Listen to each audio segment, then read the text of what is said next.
All right, rulers. Yes, use a ruler. So just like you would for figure drawing, when I have a key line drawn so you know where you're going with things. So just one line down the middle is easy enough. Here's my, you know what, I'm gonna use a pen so that it shows up better on camera, because last time I did this with pencil, people couldn't see anything. There we go. Oh yeah, that's much better. And we'll go ahead and do one horizontally here as well. And just trying to establish my left and right side and where things are. So here's my flying lizard, right? You guys can see that all right? Okay, so we'll have a head and a neck. And so you really want to mark when you're doing your image plane where the head is, how many head heights your body will be, where your shoulders are, where your spine is, where the pelvis is, and then you can add your limbs on there. So then I can go, okay, limbs, and I'm not going to get too detailed on the claws just yet. And his rib cage certainly is interesting. It has all of the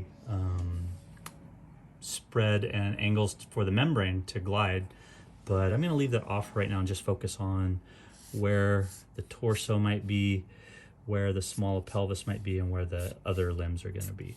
So when you're doing this, mark where it's going to bend, where your joints are. And you don't have to mark each of the vertebrae, just the main ones down here. And then at the pelvic, at the knee, ankle, and there we go.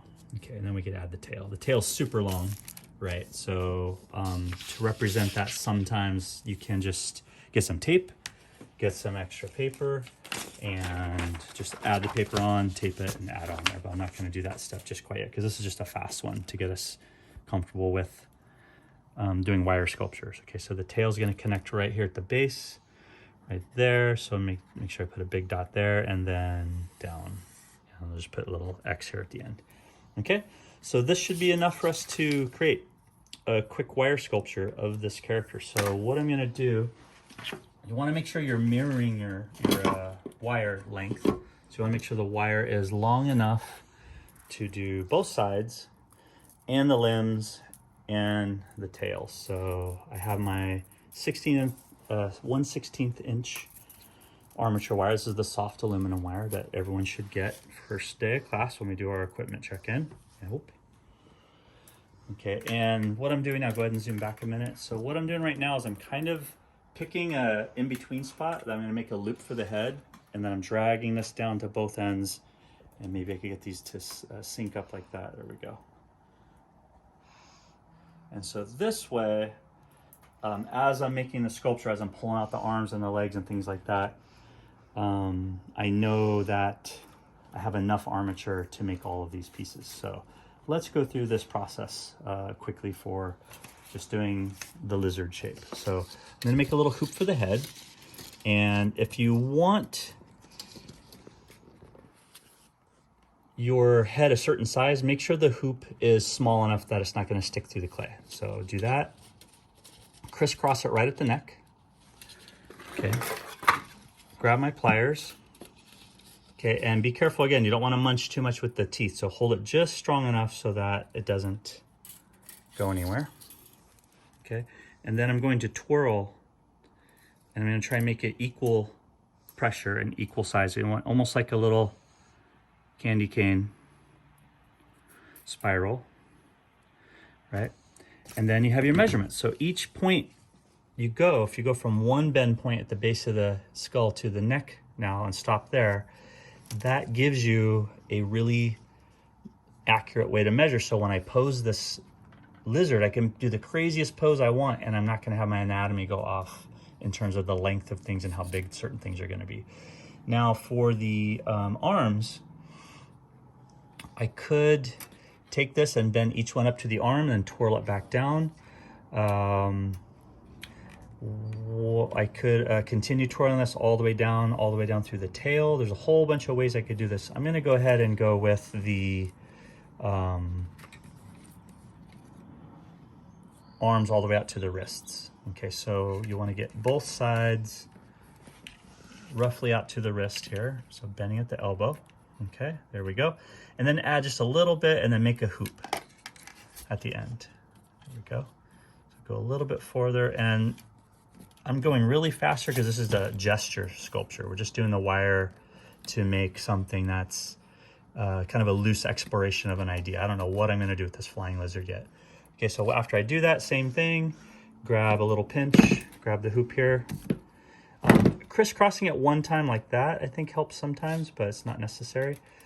You could also maybe pinch it at the elbow and twist up. So there's a few different ways I could do this. Let me go ahead and just go for this one. So if I have my locks, so these ones don't lock by themselves, right?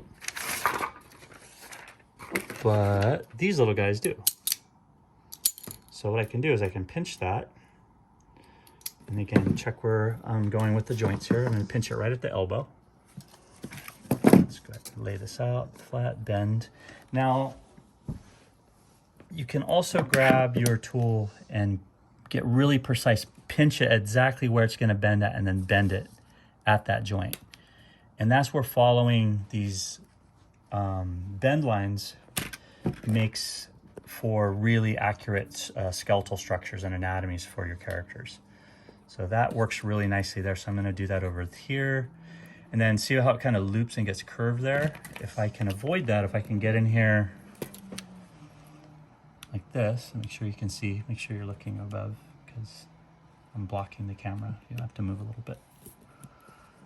Okay, and then bend it over and then straighten it out a little bit, like reverse bend. Then I'm gonna go to the elbow and then bends again. Okay, you guys all see that all right? Okay, so here we go. So I'm gonna go ahead and, now I got the long wire dangling off the table. It's a little bit of a pain in the neck, but no biggie. So I'm gonna grab it at the elbow and grab the little hoop here where I want the hand to be and give it a twist. And just keep on twisting. Now it shortens whenever you do this, and this is where having two tools really helps a lot, or even some of the smaller grabbier tools can kind of speed this up and save your fingers a lot of the pressure. Okay, so go here and keep twisting, and there we go. That should be good right about there. So I'm gonna go ahead and let go with the locks. Come back over here and just give it a double check. So a lot of times I'll twist the wire until I get it just where I want it.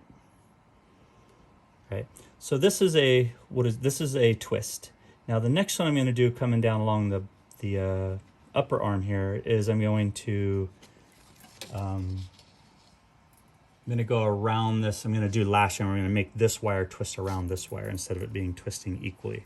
So for that, I'm going to come here and go ahead and bring the arm out so you can move this around once your measurements are good. And I can just bring this wire,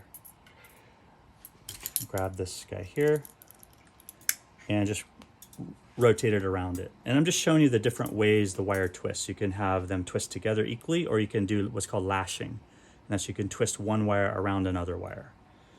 And you will use both methods depending on what you're making. You'll just decide for yourself when's a good time to use which method. Okay, so I'll show you how that looks.